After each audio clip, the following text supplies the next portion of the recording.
কোরবানির ঈদকে সামনে রেখে প্রতি বছরই দেশের বড় বড় খামারগুলো তৈরি করে ছোট বড় আকারের নানান জাতের গরু।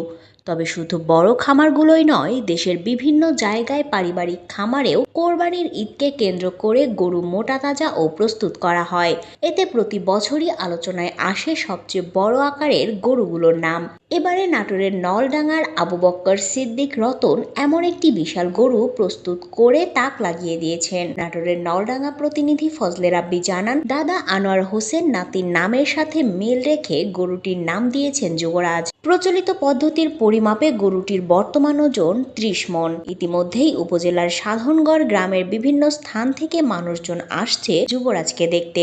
গরুর মালিক আবু বক্কর সিদ্দিক রতন বলেন, তিনি ও তার পরিবার গরুটিকে সন্তানের মতোই বড় করেছেন। যুবরাজের বয়স প্রায় ৩.৫ বছর। যুবরাজকে অনেক যত্ন ও ভালোবাসা দিয়ে বড় করার ফলে তার দাম চাওয়াটা অনেক কষ্টসাধ্য হয়েছে। তারপরও প্রাথমিকভাবে যুবরাজের জন্য ১৫ লক্ষ টাকা দাম চেয়েছেন তারা। এক্ষেত্রে ক্রেতাদের সাথে তাদের আলোচনার সুযোগ রয়েছে বলেও জানান তিনি। ফ্রিজিয়ান জাতের এই গরুটি স্বাভাবিক খাবার খাইয়েই বড় করা হয়েছে। প্রতিদিন ভুসি, কাঁচা ঘাস বেশি খাওয়ানো হয় যুবরাজকে। ঘরের মধ্যে চালাতে হয় ফ্যান, করাতে হয় গোসল। আমার নাম জুবাইর হাসান, আমার গরুর নাম যুবরাজ। আমরা সবাই মিলে গরুকে আদর করে খিলাই। আমার বাড়ির পাশে একটা গরু তৈরি করেছে, ওই জন্যে রতন আমার ভাইস্তা হয়, তার গরু দেখার জন্য আমরা সবাই মিলে দেখতে এসেছি। আসলে যে এত বড় গরু বোধহয় সাক্ষাৎ আমি কোনোদিন দেখিনি, এই ফার্স্ট। আর আমার তো মনে হয় নাটোর জেলার ভিতরে এত বড় গরু নাই। উত্তরবঙ্গের ভিতরে আছে কিনা এটা আমার জানা নাই। আমরা দেখেছি টিভিতে, মিডিয়াতে দেখছি বড় বড় গরু, কিন্তু সরজমিনে এত বড় গরু দেখিনি। গরুর ওজন মোটামুটি ১২০০ কেজি, তার ওজন আসবে ৩০ মণ। মানে নাটোর জেলার ভিতরে এত বড় গরু এখনও মনে হয় নাই।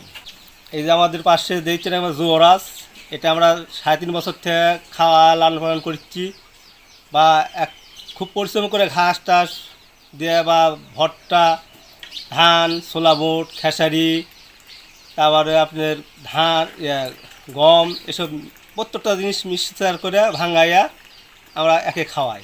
গরু আমার বাড়ির গাভীর পেট থেকে পাইছি আমরা।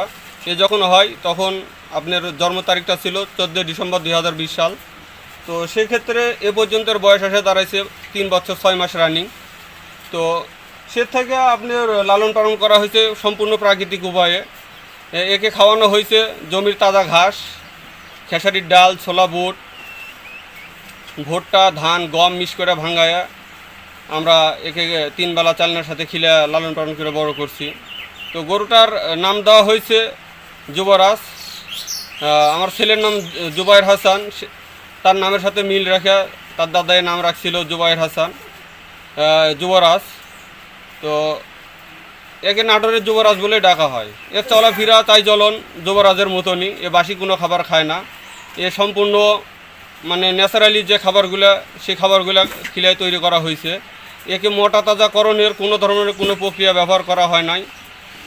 কোনো ধরনের কোনো ইঞ্জেকশান বা মোটা তাজাকরণের যে মেডিসিনগুলো, এগুলো কোনো ধরনের কোনো প্রক্রিয়া ব্যবহার করা হয় না। সম্পূর্ণটাই ন্যাচারালি প্রাকৃতিক খাবার দিয়ে তৈরি করা হয়েছে।